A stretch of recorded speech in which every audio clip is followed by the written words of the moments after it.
Praise the lord. ದೇವರ ಪರಿಶುದ್ಧ ನಾಮಕ್ಕೆ ಸ್ತೋತ್ರವಾಗಲಿ. ಈ ಸಮಯದಲ್ಲಿ ಸ್ವಲ್ಪ ಹೊತ್ತು ದೇವರ ವಾಕ್ಯವನ್ನು ನೋಡಿಕೊಳ್ಳೋಣ.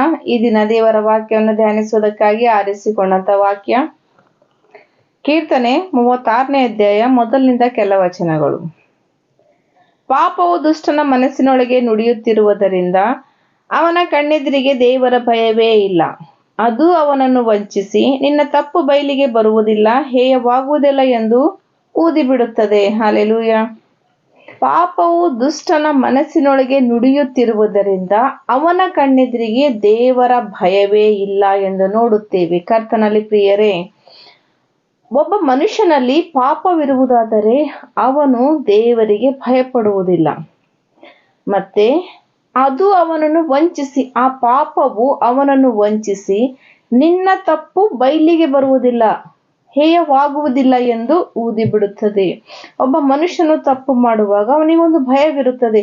ಅಯ್ಯೋ, ನಾನು ತಪ್ಪು ಮಾಡಿದೆಯಲ್ಲ, ಜನರಿಗೆ ಗೊತ್ತಾಗ್ತದೇನೋ, ನನ್ನ ಕುಟುಂಬದವರಿಗೆ ಗೊತ್ತಾಗ್ತದೇನೋ, ಈ ರೀತಿಯಾಗಿ ಭಯಪಡುವಾಗ ಪಾಪವು ಮನುಷ್ಯನಿಗೆ ವಂಚಿಸುತ್ತದೆ. ಯಾವ ರೀತಿನಂದ್ರ, ನಿನ್ನ ತಪ್ಪು ಯಾರಿಗೂ ಗೊತ್ತಾಗುವುದಿಲ್ಲ, ನಿನ್ನ ಮರ್ಯಾದೆ ಕೂಡ ಹೋಗುವುದಿಲ್ಲ, ನೀನು ಒಳ್ಳೆಯವನಾಗಿಯೇ ಇರ್ತಿ. ಅದನ್ನು ಬಹಳಷ್ಟು ಜಾಗರೂಕತೆಯಿಂದ ತಪ್ಪನ್ನು ಮುಚ್ಚಿಬಿಡು ಎಂದು ಊದಿ ಬಿಡುವಂಥದ್ದಾಗಿದೆ. ಮನುಷ್ಯನು ಒಂದು ತಪ್ಪು ಮಾಡಿರುವಾಗ ಅದನ್ನು ಮುಚ್ಚುವುದಕ್ಕೆ ಇನ್ನೊಂದು ತಪ್ಪನ್ನು ಮಾಡುತ್ತಾನೆ. ಒಂದು ಸುಳ್ಳು ಹೇಳಿರುವಾಗ ಆ ಸುಳ್ಳನ್ನು ಮುಚ್ಚುವುದಕ್ಕಾಗಿ ಎರಡು ಹೇಳುತ್ತಾನೆ, 2ರಿಂದ 3. ಈ ರೀತಿಯಾಗಿ ಸುಳ್ಳಿನ ಮೇಲೆ ಬರೀ ಸುಳ್ಳುಗಳನ್ನೇ ಹೇಳುವಂಥವನಾಗಿದ್ದಾನೆ.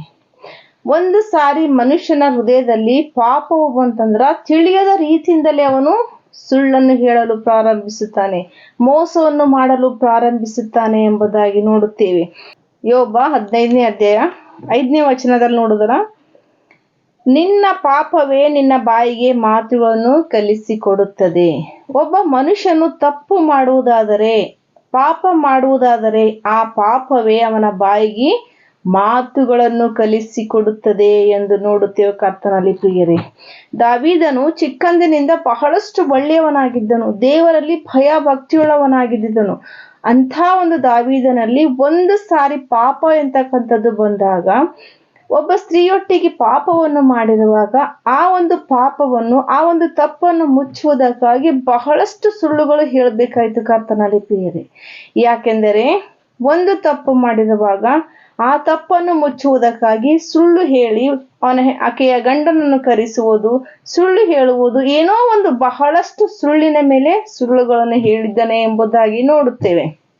ಅದಕ್ಕಾಗಿ ಹೃದಯದಲ್ಲಿ ಪಾಪವಿರುವುದಾದರೆ ಆ ಪಾಪ ಅವನಿಗೆ ಮಾತುಗಳನ್ನು ಕಲಿಸಿಕೊಡುತ್ತದೆ. ಯಾಕೆಂದರೆ ಸುಳ್ಳಾಡುವುದು ದೇವರಿಗೆ ಇಷ್ಟವಿಲ್ಲ. ಅದಕ್ಕಾಗಿಯೇ ದುರಾತ್ಮನೇನ್ ಮಾಡ್ತಾನಂದ್ರ, ಒಂದು ಸುಳ್ಳು ಹೇಳಿರುವಾಗ ಆ ಸುಳ್ಳನ್ನು ಮುಚ್ಚುವುದಕ್ಕಾಗಿ 2 ಸುಳ್ಳು, 2ನೇ ಸುಳ್ಳು ಮುಚ್ಚುವುದಕ್ಕೆ 3. ಇದೇ ರೀತಿಯಾಗಿ ಸುಳ್ಳಿನ ಮೇಲೆ ಸುಳ್ಳು ಅವನ ಜೀವನವನ್ನೇ ನರಕದಲ್ಲಿ ಒಯ್ತಾನೆ ಎಂಬುದಾಗಿ ನೋಡುತ್ತೇವೆ. ಕರ್ತನಲ್ಲಿ ಪ್ರಿಯರೇ, ಆ ಒಂದು ಪಾಪವು ಮನುಷ್ಯನಲ್ಲಿ ಬರುವುದಾದರೆ ದುರಾತ್ಮನು ಬಹಳಷ್ಟು ಜ್ಞಾನದಿಂದ ಅವನನ್ನು ವಂಚಿಸುತ್ತಾನೆ. ದಾವೀದನಿಗೂ ಕೂಡ ಅದೇ ತರ ಮೋಸ ಮಾಡಿದನು.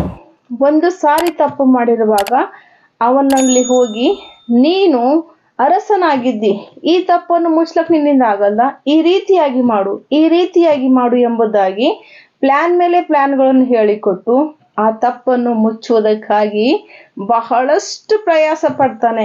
ಆದರೆ ಲೋಕದಲ್ಲಿರ್ತಕ್ಕಂಥ ಎಲ್ಲರಿಂದ ಆ ತಪ್ಪು, ಆ ಪಾಪ ಮುಚ್ಚಿದ್ದಿತ್ತು. ಆದರೆ ಸರ್ವ ಲೋಕವನ್ನು ಸೃಷ್ಟಿ ಮಾಡಿರ್ತಕ್ಕಂಥ ದೇವರ ಕಣ್ಣಿಗೆ ಅದು ಮರೆಯಾಗಿರ್ಲಿಕ್ಕಾಗಿಲ್ಲ. ಕರ್ತನಲ್ಲಿ ಪ್ರಿಯರೇ, ಲೋಕದವರೆಲ್ಲರ ಕಣ್ಣನ್ನು ಮುಚ್ಚಿದ್ದಾನೆ, ಕುಟುಂಬದವರೆಲ್ಲರ ಕಣ್ಣನ್ನು ಕಟ್ಟಿದ್ದಾನೆ. ಆಕೆ ಗಂಡನಿಗೂ ಗೊತ್ತಾಗದ ಹಾಗೆ ಬಹಳಷ್ಟು ಸೀಕ್ರೆಟ್ ಆಗಿ ಮೇಂಟೈನ್ ಮಾಡಿದ್ದಾನೆ. ಆದರೆ ದೇವರ ಕಣ್ಣು ಕಟ್ಟಲಿಕ್ಕೆ ಯಾರಿಂದಲೂ ಆಗುವುದಿಲ್ಲ.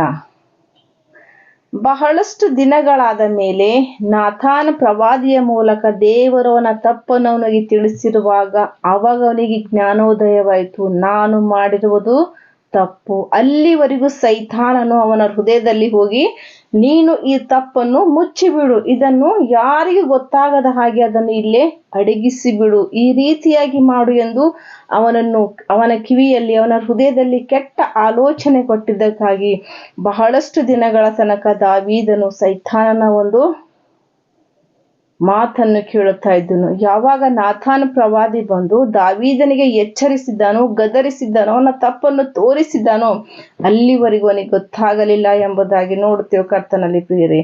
ಅದೇ ತರ ದೇವರ ಮಕ್ಕಳಾಗಿರ್ತಕ್ಕಂಥ ಅನೇಕರಿಗೆ ಸೈತಾನನು ಯಾವಾಗ್ಲೂ ಪ್ರಯತ್ನ ಪಡ್ತಾ ಇರ್ತಾನೆ, ಎಲ್ಲಿ ಒಂದು ಅವಕಾಶ ಸಿಗುತ್ತದೋ ಯಾವಾಗ ನಾವನನ್ನು ಹೋಗಿ ಹಿಡಿಬೇಕು ಎಂಬುದಾಗಿ.